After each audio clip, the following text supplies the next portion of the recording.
सुबह के 11 बज रहे हैं और आपके साथ मैं हूं अंशिका पाठक। शुरुआत करेंगे बुलेटिन की इस वक्त की सबसे बड़ी खबर के साथ।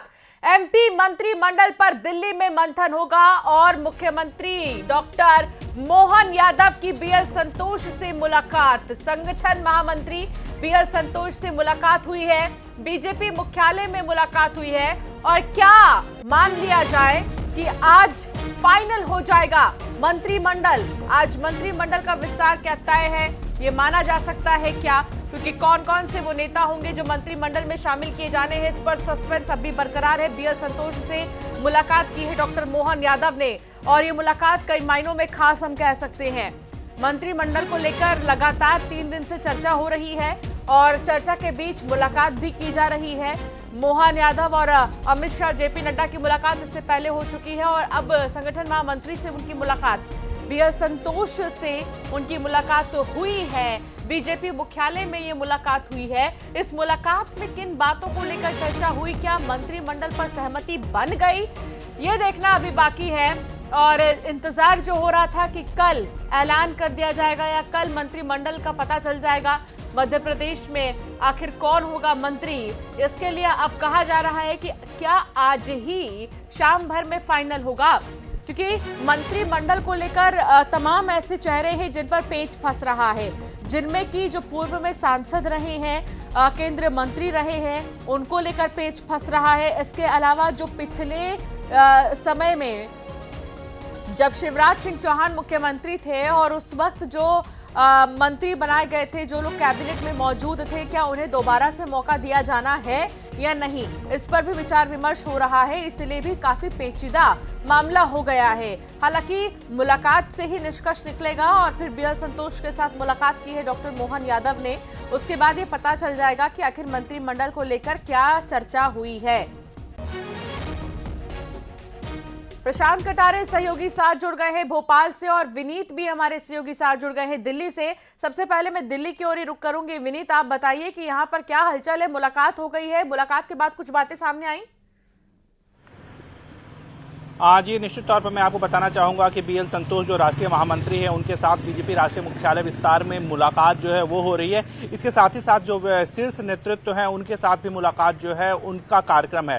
मैं आपको बताना चाहूँगा कि जिस तरह से मंत्रिमंडल विस्तार को लेकर के लगातार चर्चा जो हो रही है वो हो रही है और उसी को लेकर के यहाँ पर मोहन यादव जो है वो फिर से आए हैं, वो मुलाकात कर रहे शीर्ष नेतृत्व के साथ। और क्योंकि जिस तरह से हमने देखा कि मध्य प्रदेश और छत्तीसगढ़ या राजस्थान सभी का चुनाव जो है वो पीएम नरेंद्र मोदी के चेहरे पे लड़ा गया था, शीर्ष नेतृत्व के चेहरे पे लड़ा गया था, तो उनकी ही हरी झंडी के बाद मंत्रिमंडल का जो विस्तार होगा वो होगा। और इसी को लेकर के यहाँ पर जो कवायद जो की जा रही है, मुलाकातों का सिलसिला जो है वो लगातार जारी है और मोहन यादव जो है वो यहाँ पर फिर से आए हैं। तो निश्चित तौर पर मुलाकातों का जो सिलसिला है वो हो रहा है और इसी कड़ी में मंत्रिमंडल विस्तार को लेकर के चर्चा और आखिरी नाम पर मुहर जो है उसके पहले जो मंथन है वो यहाँ पर चल रहा है। जी ऋतु।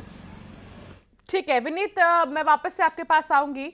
प्रशांत भी सहयोगी साथ जुड़े हुए हैं। प्रशांत, आप भोपाल में मौजूद है, राजनीति के रूट्स को आपने देखा है मध्य प्रदेश की, आपको क्या लगता है मामला कहां फंस रहा है? पुराने चेहरों को लेकर या फिर नए चेहरों को लेकर या युवा चेहरों को लेकर, अनुभवी चेहरों को लेकर, कहां फंस रहा है मामला? जी देखिए, दरअसल मुख्यमंत्री का जो लौट, इस बीच एक बड़ी खबर आ रही है दिल्ली से। इस वक्त की बड़ी खबर, खेल मंत्रालय का बड़ा फैसला सामने आया है। भारतीय कुश्ती संघ को निलंबित कर दिया है। नए अध्यक्ष के सभी फैसले को रद्द किया गया है। बड़ी खबर आपको बता रहे हैं। बीते दिन आपने देखा होगा बजरंग पुनिया, जिन्होंने अपने पद्मश्री को बीच सड़क पर छोड़ दिया था, जिसे पुलिस ने उठाया था। साक्षी मलिक का कहना था कि हम हार गए, अब हम आगे नहीं लड़ेंगे, न रेसलिंग में कभी करूंगी। अनूप गुप्ता संवाददाता साथ जुड़ गए हैं। अनूप, पहलवानों का गुस्सा सामने आ रहा था और अब ये बड़ा फैसला कैसे लिया जाए?